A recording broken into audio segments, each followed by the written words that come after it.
دیکھیے 3 پرابلمز ایسے ہیں انسانی تمدن کے جن کا کوئی حل انسان نہیں کر سکتا۔ سب سے پہلا مسئلہ اور سب سے پرانا مسئلہ، ابدی مسئلہ ہمیشہ سے ہے جب سے انسان ہے، عورت اور مرد کے حقوق و اختیارات میں کیا تقسیم ہونی چاہیے۔ آپ کو معلوم ہے افراط و تفریط، یا تو عورت کو ملکیت بنا دیا گیا، جیسے بھیڑ بکری جو ہے آپ کے کھوٹے سے باندھ رکھی ہے، ایسے ایک عورت بھی باندھی ہوئی ہے، وہ آپ کی ملکیت ہے، اس کے کوئی حقوق نہیں ہے، اس کا کوئی لیگل سٹیٹس نہیں، اس کا کوئی تشخص نہیں، کوئی ہے ہی نہیں۔ یا وہ انتہا ہوگی اور یا وہ انتہا ہے جو آج آ گئی ہے، بالکل مرد کے شانہ بشانہ، ساری تخلیقی مصلحتوں کو چھوڑا، ساری جو بھی انسان کی جو انیٹومیکل جو بھی ڈفرینسز ہیں ان کو چھوڑا، جو سائیکولوجیکل فرق ہے ان کی تخلیق میں، اس کو ایک جیسے برابر، نہیں قطعاً نہیں۔ ان دونوں کے درمیان کیا توازن؟ یا وہ لونڈی بن گئی، بھیڑ بکری کی طرح کی ملکیت بن گئی، اس کا کوئی حق نہیں، اس کا کوئی لیگل سٹیٹس نہیں، اس کے والدین نے جہاں چاہا شادی کر دی، اس کی مرضی پوچھنے کا کوئی سوال ہی نہیں، جس کے چاہا حوالے کر دیا۔ وہ آج جو چل رہی ہے ونی کی رسم، وہ عورت کا کیا اختیار اس کے اندر ہے، اس بچیوں کا کیا اختیار ہے؟ وہ 1.5 سال کی ایک بچی بھی دے دی گئی ہے۔ انا للہ و انا الیہ راجعون، جو چاہے کریں۔ یہ تو ایک انتہا ہے۔ دوسری انتہا بالکل برابر۔ نتیجہ کیا نکلا ہے بالکل برابر میں؟ خاندانی نظام برباد ہو گیا، اس لیے کہ ایک ادارے کے 2 سربراہ برابر اختیار والے نہیں ہو سکتے۔ کسی محکمے کے 2 ڈائریکٹر ہو سکتے ہیں، کسی فرم کے مینیجنگ ڈائریکٹر 2 ہو سکتے ہیں، ڈائریکٹر 10 بنا لیں آپ، مینیجنگ ڈائریکٹر 1 ہوگا۔ کسی فرم کا چیئرمین 1 ہوگا، 2 نہیں ہو سکتے۔ کسی بھی ادارے کی اگر 2 بنا دیں گے فساد ہوگا، جھگڑا ہوگا، ان دونوں کے درمیان رسا کشی ہوگی۔ یہی تو ہمارا سب سے بڑا مسئلہ بنا ہوا ہے۔ پاکستان کا مسئلہ کیا ہے؟ ہم نے پارلیمانی نظام اختیار کیا ہوا ہے، انتہائی بیہودہ نظام، غیر منطقی نظام۔ آپ نے 2 بڑی بڑی سیٹس کریٹ کر دی، ایک ہیڈ آف دی اسٹیٹ ہے، ایک ہیڈ آف دی گورنمنٹ ہے۔ اب ان دونوں کے درمیان حقوق اور فرائض اور اختیارات کا کیا تقسیم ہوگی؟ ہو ہی نہیں سکتی۔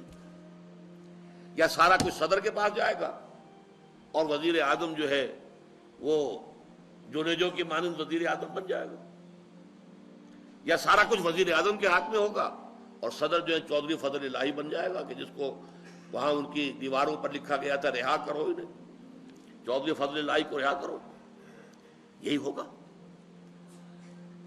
تو ایک گھر کے 2 جو ہے 2 سربراہ نہیں ہو سکتے۔ خاندانی ادارہ تباہ ہو چکا ہے۔ اور جیسے کہ یہ آپ کو کہاوت ہے کہ جس بلی کی دم کٹ جائے وہ چاہتی ہے کہ تمام بلیوں کی دمیں کٹ جائیں۔ یورپ میں، امریکہ میں برباد ہو گیا خاندانی ادارہ۔ آج وہ تلے ہوئے ہیں کہ مشرق میں اور خاص طور پر مسلمان ممالک میں ابھی اگر کچھ انٹیکٹ ہے یہ خاندانی ادارہ، کچھ خاندانی اقدار ہیں جو برقرار ہیں، کچھ والدین کی عزت اور عظمت اور کچھ ان کا احترام اور ادب اور خدمت کا مادہ ہے جو برقرار ہے۔ چاہتے ہیں کہ ختم ہو جائے، تباہ و برباد ہو جائے۔ والدین بوڑھے ہو گئے تو پھینکو ان کو اولڈ ایج ہاؤسز کے اندر، اولڈ ہاؤسز میں، گھر میں کائے کو رکھنا ہے؟ نوجوان جوڑا ہے، اس کے خامخواہ ان کی خواہشات اور ان کے معمولات میں بیچ میں آڑے آنا۔ بوڑھی ماں جو ہے بولے بغیر رہے گی نہیں، دنگا فساد ہوگا تو رکھو اس کو وہاں پر اولڈ ہاؤس کے اندر۔ اللہ اللہ خیر سلام۔ یہ ہے اصل میں مسئلہ۔ اب عورت اور مرد کے درمیان کیا توازن ہو، انسان نہیں سوچ سکتا۔ دیکھیے انسان یا مرد ہوگا یا عورت ہوگی۔ مرد سوچے گا تو وہ اپنے اعتبار سے سوچے گا، عورت کی نفسیات کیا ہے، عورت کے احساسات کیا ہیں، اس کو کیا پتا۔ عورت سوچے گی تو اپنے اعتبار سے سوچے گی، مرد کے احساسات کیا ہوتے ہیں، مرد کی نفسیات کیا ہوتی ہیں، اسے کیا پتا۔ لہذا یا ادھر کا ہوگا یا ادھر کا معاملہ ہوگا۔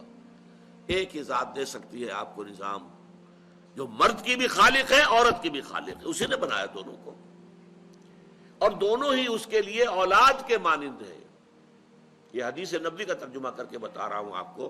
حضور نے فرمایا الخلق عیال اللہ، یہ خلق جو ہے مخلوق ہے، یہ اللہ کے کنبے کے مانند ہے۔ تو مرد بھی اللہ کے اس کنبے میں شامل ہے، عورتیں بھی شامل ہے. اس نے نظام دیا، شادی بیاہ کے یہ قوانین ہونے چاہیے، طلاق وغیرہ کا یہ مسئلہ ہونا چاہیے. یہ سارا ضابطہ جو دیا ہے وہ اس لیے دیا ہے کہ یہ انسان اپنے ذہن سے نہیں سوچ سکتا. آج تباہی آ گئی ہے مغرب کے اندر، شادی کرنا ہی نہیں چاہتے. We are living together. شادی کریں گے تو نتیجہ پتہ ہے کیا نکلتا ہے؟ آپ نے اپنی بیوی کو طلاق دی، سب سے پہلے تو یہ کہ آدھی پوری آپ کی جو ملکیت ہے اس کا آدھا حصہ دے دیجیے اسے. نمبر 2، گھر اگر آپ کا اپنا ہے تو اس میں بیوی رہے گی، آپ نکل جائیے گا. کوئی مرد اس کو قبول کرنے کو تیار نہیں تو وہ شادی کرتا ہی نہیں. اور عورت کی ضرورت ہے، لہذا عورت بغیر شادی کیے بھی اس کے ساتھ رہتی ہے، بچے پیدا کرتی ہے. بٹ وداؤٹ میرج، جو بچے پیدا ہو رہے ہیں حرامی بچے. تو پچھلے سال صدر کلنٹن نے کیا کہا تھا؟ اس کا جو اپنا خطاب تھا نیو ایئرز ڈے کا، وہ خطاب کیا تھا؟ ان قریب ہماری قوم، امریکن قوم کی اکثریت حرام زادوں پر مشتمل ہوگی. یہ حرام زادہ ترجمہ کیا ہے میں نے، بورن وداؤٹ ویڈ لاک، شادی کے بندھن کے بغیر پیدا ہونے والے. اسی کو ہم حرامی کہتے ہیں، حرام زادے کہتے ہیں، اور کس کو کہتے ہیں؟ اچھا، دوسرا مسئلہ، پہلا مسئلہ تو یہی ہے، پرانا بہت ہے، قدیم ہے. دوسرا مسئلہ، ایک ریاست ہے، ایک نظام ہے، اس کے کچھ اختیارات اور حقوق ہونے چاہیے. ایک عوام ہے، ان کے کچھ اختیارات ہونے چاہیے. عوام چاہیں گے زیادہ سے زیادہ آزادی ہمیں ملے، ریاست چاہے گی زیادہ سے زیادہ اختیار ہمارے ہاتھ میں ہو. اب جو کچھ ہو رہا ہے ترمیمات کے ضمن میں، کیا ہو رہا ہے؟ ایک طرف جو ہے مشرف صاحب چاہتے ہیں زیادہ سے زیادہ اور طویل سے طویل میرا دور اقتدار ہو اور اختیارات جو ہے میرے ہاتھ میں آ جائے، گھنٹہ گھر بن جاؤں میں فیصلہ بات کروں. ساری کوشش ان کی ہے. اور یہ ARD وغیرہ کیا کر رہی ہے کہ نہیں، حقوق عوام کے ہاتھ میں آنے چاہیے. اب اس میں بھی توازن کیا ہو؟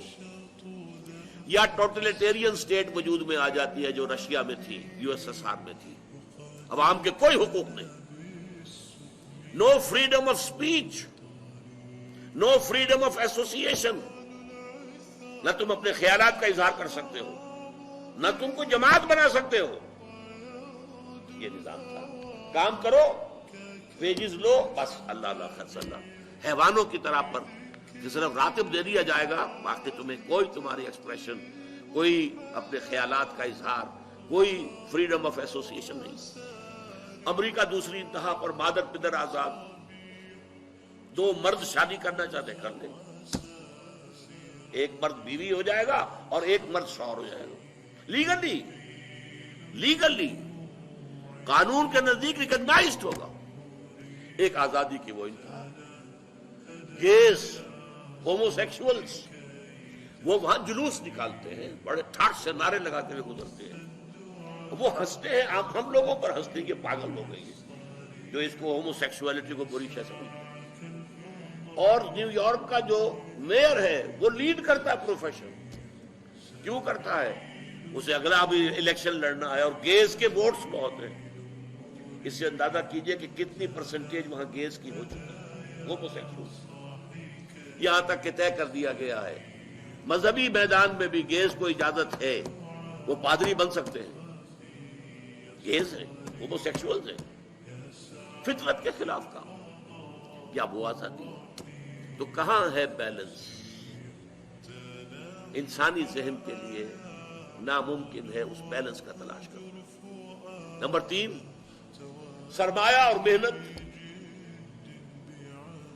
پروڈکشن جو بھی ہوتی ہے 2 چیزوں سے ہوگی. سرمایہ دار تھا، اس نے کارخانہ لگایا ہے، اتنے کروڑ روپے لگا دیے ہیں، یہ کیا ہے، وہ کیا ہے، یہ سرمایہ ہے. لیکن وہ کیا کر لے گا اکیلا؟ 10,000 آدمی کام کر رہا ہے، لیبر ہے. اب جو کچھ بھی بن رہا ہے، جو پروڈکٹ بن رہا ہے اور جو اس سے آمدنی ہو رہی ہے، اس میں دونوں کے حصہ ہے، لیبر کا بھی حصہ ہے اور سرمایہ کا بھی حصہ ہے. لیکن منافع میں کتنا حصہ سرمایہ کا ہوگا، کتنا لیبر کا ہوگا، کون طے کرے گا؟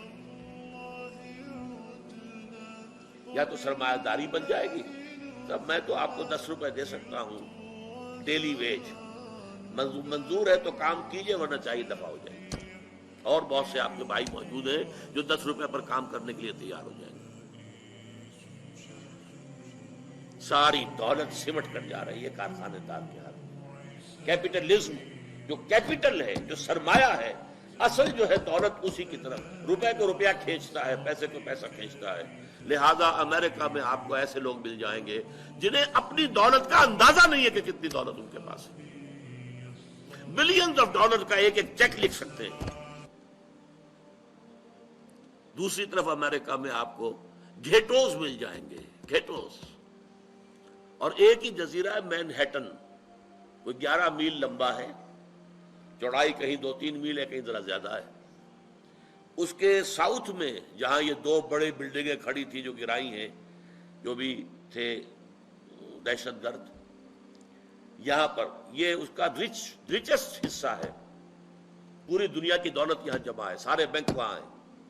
اور اسی جزیرے کے شمالی علاقے کے اندر گھیٹوز ہیں، افرو امریکنز، کالے امریکی، یوں سمجھیے کہ سب ہیومن لیول پر رہ رہے ہیں، حیوانوں کی طرح زندگی گزار رہے ہیں۔ یہ ڈسپیرٹی نظر آ جائے گی تو اب عدل و انصاف کی کیا شکل ہو؟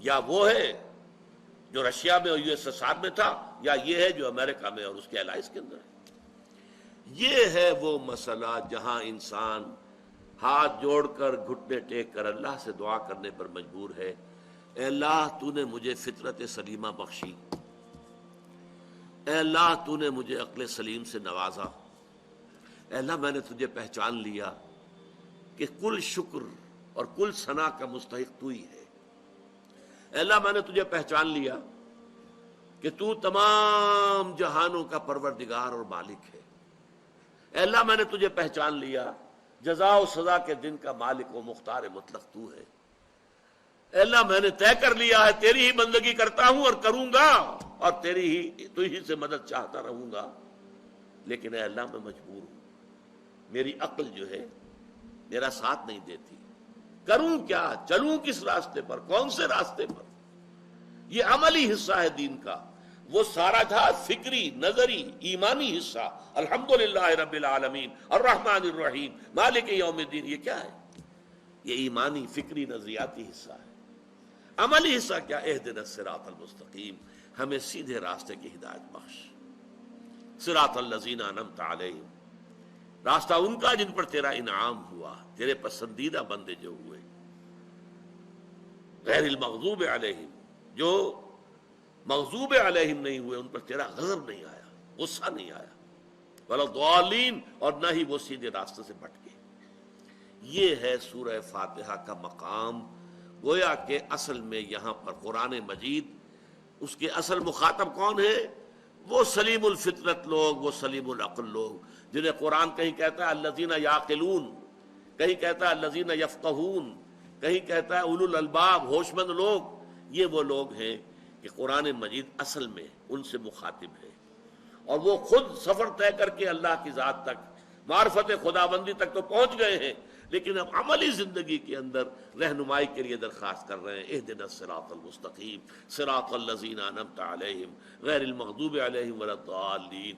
یہی وجہ ہے کہ فوراً سورہ بقرہ شروع ہوتی ہے، الف لام میم ذالک الکتاب لا ریب فیہ ھدی للمتقین، یہ ہدایت ہم تمہیں دے رہے ہیں۔ یہ قرآن جواب ہے اس دعا کا، اہدنا الصراط المستقیم صراط الذین انعمت علیہم غیر المغضوب علیہم ولا الضالین، آمین یا رب العالمین۔